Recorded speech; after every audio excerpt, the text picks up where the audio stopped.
Hadirin yang dimuliakan Allah Subhanahu wa taala. Jikalau anak kita dimusuhi satu kota Bogor, apakah kita sebagai orang tuanya akan memusuhi anak kita? Tidak, hadirin. Dikarenakan cintanya kita kepada anak. Begitu juga cintanya Nabi Muhammad sallallahu alaihi wasallam kepada umatnya, melebihi kasih sayang seorang orang tua kepada anaknya. Hadirin yang dimuliakan Allah Subhanahu wa taala. Ketika detik-detik wafatnya Nabi Muhammad sallallahu alaihi wasallam, berkumpullah para keluarga Nabi Muhammad sallallahu alaihi wasallam. Di situ ada anaknya Siti Fatimah. Kemudian anaknya Siti Fatimah oleh Rasulullah sallallahu alaihi wasallam disuruh mendekat. Kemudian dibisikkan kepada Siti Fatimah. Ketika dibisikkan oleh Rasulullah sallallahu alaihi wasallam, Siti Fatimah menangis. Ketika dibisikkan kedua kalinya, Siti Fatimah terdiam dari menangis. Kemudian ditanya oleh Aisyah, "Wahai Fatimah, apa yang dibisikkan oleh Rasulullah sallallahu alaihi wasallam?" Apa kata Rasulullah sallallahu alaihi wasallam? "Saatnya sudah hampir tiba. Setelah ini kesusahan-kesusahanku akan hilang. Setelah ini tidak akan lagi ada kesusahan." Siti Fatimah menangis karena dia tahu selama hidupnya ayahnya Nabi Muhammad sallallahu alaihi wasallam senantiasa dilanda dengan kesusahan. Hadirin yang dimuliakan Allah Subhanahu wa taala, senantiasa dilanda dengan kesusahan. Hadirin yang dimuliakan Allah Subhanahu wa taala. Pernah Nabi Muhammad sallallahu alaihi wasallam salat, kemudian di atas punggungnya ditaruh kotoran unta. Pernah Nabi Muhammad sallallahu alaihi wasallam kelaparan. Hadirin, suatu ketika Siti Fatimah datang menemui Nabi Muhammad sallallahu alaihi wasallam, "Wahai ayah, aku sudah tidak makan 3 hari." Kemudian Rasulullah sallallahu alaihi wasallam membuka bajunya, dan di bajunya ada ikatan 3 butir batu. Hadirin yang dimuliakan Allah Subhanahu wa taala, "Wahai anakku, aku sudah tidak makan 4 hari." Untuk siapa itu semua? Hadirin yang dimuliakan Allah Subhanahu wa taala, untuk umatnya. Hadirin yang dimuliakan Allah Subhanahu wa taala. Setelah itu Rasulullah sallallahu alaihi wasallam katakan, "Ila rafiqil a'la, ila rafiqil a'la." Rasulullah ingin menjumpai Allah. Maka setelah itu datanglah malaikat Jibril mengatakan, "Wa qad khaffafa anka ya Rasulullah bid'a wa sab'ina sakrah."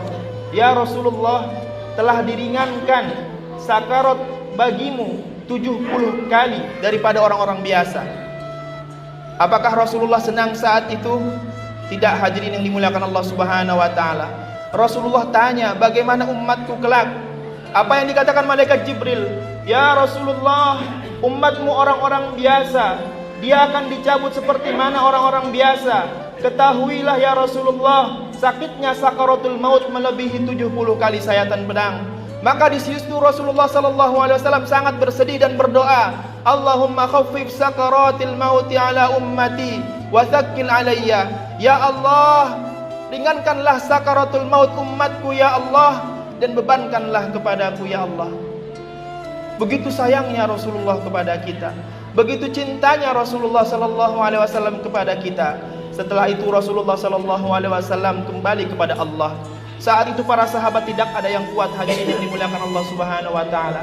Sayyidina Ali terjatuh, Sayyidina Utsman hanya terdiam. Ada sahabat Zaid, dia mengatakan, "Ya Allah, jikalau Rasulullah tidak ada, cabutlah mataku ini, dikarenakan tidak ada yang lebih indah aku lihat kecuali Rasulullah sallallahu alaihi wasallam." Saat itu matanya dicabut. Ada seorang sahabat, dia minta dicabut nyawanya, saat itu dia meninggal. Sayyidina Umar katakan, "Siapa yang mengatakan Rasulullah sallallahu alaihi wasallam wafat, maka aku akan penggal." Saat itu Sayyidina Umar hafal ayat, "Wa ma Muhammadun illa rasulun qad khalat min qablihi rusul." Saat itu dia hafal ayat itu, tetapi dikarenakan ada pukulan yang sangat besar, kecintaan dia kepada Rasulullah sallallahu alaihi wasallam, dia lupa dengan ayat-ayat tersebut. Hadirin yang dimuliakan Allah Subhanahu wa taala. Maka saat itu sahabat yang biasa dengan Rasulullah sallallahu alaihi wasallam, Sayyidina Bilal, tidak kuat lagi di kota tersebut. Dia pindah ke kota Syam, dia pindah ke kota Yaman. Saat itu dia bermimpi dengan Rasulullah sallallahu alaihi wasallam. Apa yang dikatakan Rasulullah sallallahu alaihi wasallam dalam mimpinya? "Wa ma indal jafa." Keasingan apa ini wahai Bilal? Kenapa engkau tidak menziarahiku wahai Bilal? Keesokan harinya Sayyidina Bilal menziarahi Nabi Muhammad sallallahu alaihi wasallam.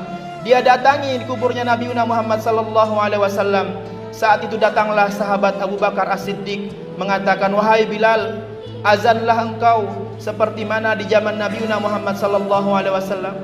"Tidak wahai Abu Bakar, bagaimana aku bisa azan ketika di zaman Nabi, ketika ada Nabi, ketika selesai aku azan, aku katakan as-shalah, as-shalah, as-shalah, salat wahai Nabi, as-shalah, as-shalah." Sekarang Nabi sudah tidak ada wahai Abu Bakar. Kemudian datang Sayyidina Umar meminta untuk azan, ditolaknya Sayyidina Umar. Kemudian datang cucu Nabi Muhammad sallallahu alaihi wasallam, Hasan Husain, yang kala itu masih umur 7 tahun 8 tahun, memintanya untuk azan. Sayyidina Bilal tidak berani menolak ajakan cucu Nabi Muhammad sallallahu alaihi wasallam. Dia takut nanti di akhirat tidak diakui oleh Nabi Muhammad sallallahu alaihi wasallam. Maka azanlah Sayyidina Bilal. Ketika dia bertakbir Allahu Akbar, Allahu Akbar, Dajjatil Madinah, gempar Madinah. Orang-orang mengatakan, Abu Isa Rasulullah. Apakah Rasulullah sallallahu alaihi wasallam dilahirkan kembali, diutus kembali? Orang-orang yang di pasar keluar, orang-orang yang di rumah keluar, orang-orang yang di dalam kebun-kebunnya keluar. Asyhadu an la ilaha illallah. Semua orang-orang keluar, dia mengatakan Abu Isa Rasulullah. Apakah Rasulullah telah diutus kembali? Karena mereka yakini kalau ada suara Sayyidina Bilal, Rasulullah pasti ada di tempat itu. Hadirin yang dimuliakan Allah Subhanahu wa taala.